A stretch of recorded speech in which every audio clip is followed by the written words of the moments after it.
خلاصہ یہ سمجھ لیں کہ اللہ تعالیٰ نے اس نوجوان لڑکے کو جو شہزادے کی زندگی گزار رہا تھا اچھے فیصلے کرنے کی صلاحیت دی۔ اس بات کی اہمیت اس یوں ہے کیونکہ ایک کم عمر میں نا بچہ حفظ جلدی کر لیتا ہے، سیکھ جلدی جاتا ہے، جیسے زبان جلدی سیکھ جاتا ہے، رٹا جلدی سے کر لیتا ہے، حفظ جلدی سے کر لیتا ہے۔ اگر آپ جو علم کو ابزارب کرنے کی، علم کو اخذ کرنے کی جو صلاحیت نوجوان میں ہوتی ہے نا وہ زیادہ ہوتی ہے، اور اگر آپ 70-80 سال تک پہنچ جائیں، آپ میں حکمت زیادہ ہے لیکن اب نیا علم سیکھنے کی صلاحیت کم ہو جاتی ہے۔ چیز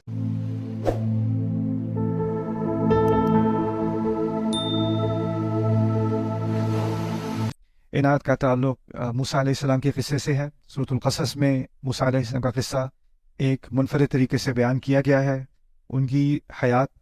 کا وہ حصہ جو نبوت کا منصب ملنے سے پہلے تھا، جس کی اپنی خاص اہمیت ہے، اس کے بارے میں سورۃ القصص میں خاص بات کی گئی ہے۔ اس کی طرف حوالہ سورۃ طٰہٰ میں اور مقامات پر بھی کیا گیا ہے، لیکن جس تفصیل میں اللہ تعالیٰ نے سورۃ القصص میں بات کی اور مقامات میں نہیں ہے۔ یہاں پر خاص ایک چھوٹا سا لمحہ ہے ان کی زندگی کا اور ایک واقعہ ہے، اس میں بہت ساری ہدایات مضمر ہیں، ان میں سے کچھ ہدایات کی طرف آج میں اشارہ کروں گا اس خطبے میں انشاءاللہ۔ پہلی بات یہ ہے کہ ان کی جو پرورش ہوئی ہے وہ ایک ایسے گھرانے میں، فرعون کے گھرانے میں ہوئی ہے، لیکن سب کو معلوم ہے، فرعون کے ارد گرد سب کو معلوم ہے کہ ان کی نسل فرعون کی نسل نہیں ہے۔ رنگت ان کی مختلف ہے اور ان کی رنگت اور شکل اور ان کی جو جینز ہیں وہ بنو اسرائیل کے لوگوں جیسی ہیں۔ اور یہ جاننا بہت ضروری ہے کہ سب کو معلوم تھا کہ یہ فرعون کی اپنی اولاد نہیں ہے، ان کو لے لیا گیا، اڈاپٹ کر لیا گیا، لیکن وہ اس گھرانے کے نہیں ہیں۔ یعنی اس طرح سے سمجھ لیں کہ ان کو ایک طرح سے تو بادشاہی مقام مل گیا، اب وہ ایک شہزادے کی زندگی گزار رہے ہیں کیونکہ فرعون ان سے محبت کرتا ہے، لیکن جو پولیس والا ہے، جو سیکیورٹی والا ہے، جو نوکر ہے اور جو سارے جرنیل وغیرہ ہیں جن کا واقعی میں مقام ہے اس سوسائٹی میں، اور وہ غلام قوم سے نہیں ہے، وہ حکمران قوم سے ہیں، ان کو صرف ایک غلام قوم کا فرد ہے جس سے عزت سے بات کرنی پڑتی ہے، اور وہ ہے موسیٰ علیہ السلام۔ یعنی باقی بنو اسرائیل میں سے کوئی اور بھی ہونا تو وہ اس کو نیچ سمجھ کے، غلام سمجھ کے اس سے جیسی بھی بدتمیزی کریں کیونکہ وہ نچلی سوسائٹی کے لوگ ہیں، لیکن اس نچلی سوسائٹی میں سے ایک فرد ایسا ہے جس کو ان کو سر، جناب، دروازہ کھولنا پڑتا ہے ان کے لیے، ان کو عزت دینی پڑتی ہے، اور دل میں ان کے یہ نفرت بڑھتی چلی جا رہی ہے کہ کیوں ایسا کریں ہم، یہ تو نچلی قوم کا ہے۔ کیا اس میں نظر آتا ہے فرعون کو کہ اس کو اتنا مقام دیا ہوا ہے، اس کو باقیوں کی طرح ذلیل کرنا چاہیے، اس کا کیسے حق بنتا ہے کہ اس محل میں رہے اور ہم اس کے لیے دروازہ کھولیں، اس کی عزت کریں؟ یہ بات آپ کو پہلے سمجھنے کی ضرورت ہے۔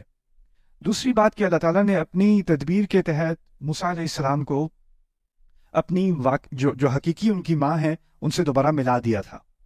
اور اس بات سے یہ بات بھی سامنے اشارے میں ظاہر ہو جاتی ہے، کنایے کے ذریعے ظاہر ہو جاتی ہے کہ ان کو اسلام میں ہی پرورش دی گئی۔ اب وہ ہم اپنے دین کو جانتے ہیں اور وہ یہ بھی جانتے ہیں کہ وہ کون سی امت کا حصہ ہے، اور وہ ایک طرف تو وہ ایک محل میں ان کی پرورش ہو رہی ہے، لیکن وہ یہ بھی جانتے ہیں کہ ان کی امت کے لوگ بنی اسرائیل ہیں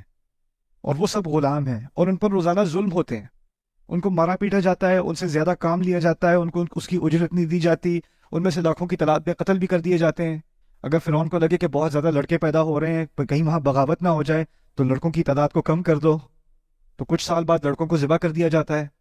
لیکن عورتوں کو چھوڑ دیتے ہیں۔ کیوں؟ کیونکہ بعد میں بھی اور بچے بھی پروڈیوس کرنے ہوں گے اور غلاموں کی ضرورت پڑے گی، تو ان کو وہ مویشیوں کی طرح رکھے ہوئے تھے۔ اور موسیٰ علیہ السلام کو اس بات کا علم ہے کہ یہ لوگ اس طرح سے میری قوم کو، یعنی امت مسلمہ کو اس وقت تھی، اس طرح سے ان کے ساتھ برتاؤ کرتے ہیں۔ اس بات کا بھی ان کو اچھی طرح علم ہے کیونکہ وہ اس گھرانے سے ہیں اور اس خاندان سے ہیں کہ ان کی تراث کیا ہے، یعنی پیچھے جا کر وہ مصر میں کیسے آئے تھے بنو اسرائیل یوسف علیہ السلام کے ذریعے، اور یوسف علیہ السلام یعقوب، اور ان کے پیچھے اسحاق، اور ان کے پیچھے ابراہیم علیہ السلام، تو وہ اس سلسلے کا ایک حصہ ہیں اور اس بات کا ان کو علم ہے۔ نبی نہیں ہے لیکن اپنے مسلمان ہونے کا اور ملت ابراہیم کا حصہ ہونے کا ان کو علم ہے۔ اچھا، اس سارے علم کے باوجود اب وہ، کیونکہ ان کی سچویشن ایسی ہے، ماحول ایسا ہے، تو وہ اب محل میں ایک شہزادی کی زندگی گزار رہے ہیں نوجوانی کی عمر میں، اور اس عمر کے بارے میں اللہ تعالیٰ نے ایک تبصرہ کیا ہے جب وہ اس محل میں رہ رہے تھے۔ وَلَمَّا بَلَغَ أَشُدَّهُ وَاسْتَوَىٰ آتَيْنَاهُ حُكْمًا وَعِلْمًا وَكَذَلِكَ نَجْزِي الْمُحْسِنِينَ۔ یہ سورۃ القصص کی پہلی آیت ہے جس کے بارے میں ہم بات کریں گے کہ جب موسیٰ علیہ السلام ایسی عمر میں پہنچ گئے جس کو آج کل ہم کہیں گے ٹین ایج ایئرس، بلغ اشدہ، یعنی وہ مردانگی کی عمر تک پہنچ گئے۔ اچھا، اب وہ بالغ ہو گئے، اس کا مطلب ہے کہ اب بالغ ہونے میں ہمارے دین سے مراد کیا ہے کہ اب جو آپ فیصلہ کرو گے نا، جو کام کرو گے اور جو اختیار کرو گے اس کے ذمہ دار آپ خود ہو۔ جیسے کسی بھی ملک کے قانون میں ہوتا ہے، ایک عمر کے بعد اگر کوئی انسان کوئی غلط حرکت کرے یا کسی قانون کو توڑے تو اس کے لیے عدالت اور ہوتی ہے، اور کم عمر کا کوئی کرے تو اس کے لیے عدالت اور ہوتی ہے، جوونائل کورٹ سسٹم ہوتا ہے، ٹھیک ہے نا؟ تو اب وہ اس حد تک پہنچ گئے ہیں کہ اب ان کو ایک بالغ قرار دیا جا رہا ہے۔ ان کے بارے میں اللہ تعالیٰ نے تین چیزیں بتائی ہیں ان کے بارے میں۔ پہلی بتائیے آتیناہ حکمن، کہ ان کو اللہ تعالیٰ نے حکمت دی اور پکا فیصلہ کرنے کی صلاحیت دی، صحیح فیصلہ کرنے کی صلاحیت دی۔ استحکام بھی حکم سے نکلا ہے، حکمہ بھی حکم سے نکلا ہے، احکام بھی حکم سے نکلا، اس میں کئی معنی ہیں۔ خلاصہ یہ سمجھ لیں کہ اللہ تعالیٰ نے اس نوجوان لڑکے کو جو شہزادے کی زندگی گزار رہا تھا، اچھے فیصلے کرنے کی صلاحیت دی۔ اس بات کی اہمیت یوں ہے کیونکہ ایک کم عمر میں نا بچہ حفظ جلدی کر لیتا ہے، سیکھ جلدی جاتا ہے، جیسے زبان جلدی سیکھ جاتا ہے، رٹا جلدی سے کر لیتا ہے، حفظ جلدی سے کر لیتا ہے۔ اگر آپ جو علم کو ابزارب کرنے کی، علم کو اخذ کرنے کی جو صلاحیت نوجوان میں ہوتی ہے نا، وہ زیادہ ہوتی ہے۔ اور اگر آپ 70-80 سال تک پہنچ جائیں، آپ میں حکمت زیادہ ہے لیکن اب نیا علم سیکھنے کی صلاحیت کم ہو جاتی ہے، چیزیں اس طرح یاد نہیں رہتی جیسے پہلے یاد رہی ہوتی تھی، اور وہ حافظہ بھی کمزور ہوتا چلا جاتا ہے۔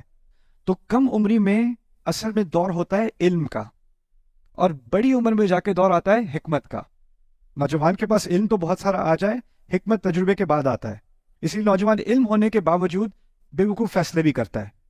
اس کو پتا ہوگا گاڑی تیز نہیں چلانی، یا اس طرح جو ہے وہ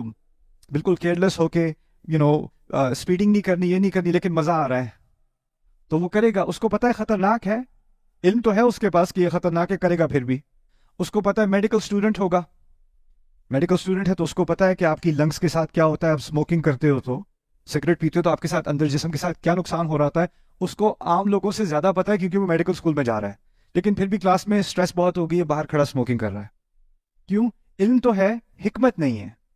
حکمت جو ہے وہ بعد میں جا کر آتی ہے۔ خاص ایک خصوصیت، اور خاص کر جس ینگ لڑکے کے پاس، ایک تو اس کے بارے میں یہ بھی کہہ دیا کہ وہ اس عمر میں پہنچے، نوجوانی کی عمر میں، جب ہم ساری بے وقوفیاں کرتے ہیں۔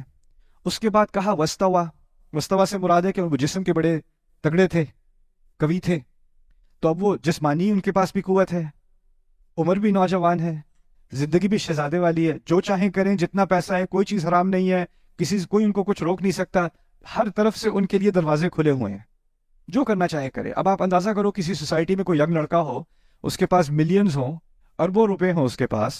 قانون اس کو روک نہیں سکتا کیونکہ اس کے پاس ایک اونچا سٹیٹس ہے، اور جسم کا بھی وہ طاقتور ہے، کیسی حرکتیں کرے گا وہ؟ آپ کیسی حرکتیں کس دن دیکھو گے اس کو؟ جہاں جہاں میں دنیا میں گیا ہوں، جہاں میں نے دولت مند نوجوان دیکھے ہیں، آپ کو ایک ہی صورتحال ملے گی، اور ایک چیز جو نظر نہیں آئے گی نا عام طور پہ، وہ حکمت ہوگی۔ یہاں تک کہ ان کے والدین ان کو سب سے بڑی بڑی یونیورسٹیز میں بھی ڈال دیں گے، دنیا کے اعلیٰ ترین علمی اداروں میں امیر بچے جاتے ہیں، علم تو ان کو وہاں مل جاتا ہے، لیکن وہاں بھی آپ دیکھو کہ ان کی حرکتیں جو ہے نا، ان میں حکمت کوئی نہیں ہے۔ خاص اللہ تعالیٰ نے موسیٰ علیہ السلام کے بارے میں بتایا ہے کہ اس عمر میں پہنچے، علم سے پہلے حکمت کا ذکر کیا، آتیناہ حکمن و علما،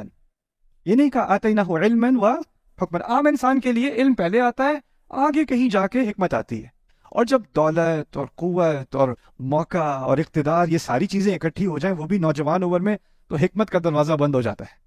لیکن موسیٰ علیہ السلام کو ایک خاص تحفہ دیا گیا اللہ تعالیٰ کی طرف سے کہ کم عمری میں بھی ان کو حکمت دی گئی۔ یہ رسالت سے پہلے کی بات ہے، ابھی وہ رسول نہیں بنے، رسول جا کر بنیں گے جب طور پر جائیں گے، جب پہاڑ پر جائیں گے، جب آگ دیکھیں گے، وہاں پر ہم کلامی ہوگی اللہ تعالیٰ سے، وہاں پر رسالت کا منصب ان کو ملے گا۔ ابھی بس یہ ایک نوجوان ہے، ایک مسلمان نوجوان ہے، جس کو اللہ تعالیٰ نے اپنی طرف سے ایک تحفہ دیا ہے، حکمن، اور اس کے ساتھ ایک اور تحفہ دیا ہے وہ علمن، اور علم بھی دیا۔ اور یہ بھی بہت اہم ہے سمجھنا، کیونکہ اس دور میں دنیا کی اعلیٰ ترین یونیورسٹی،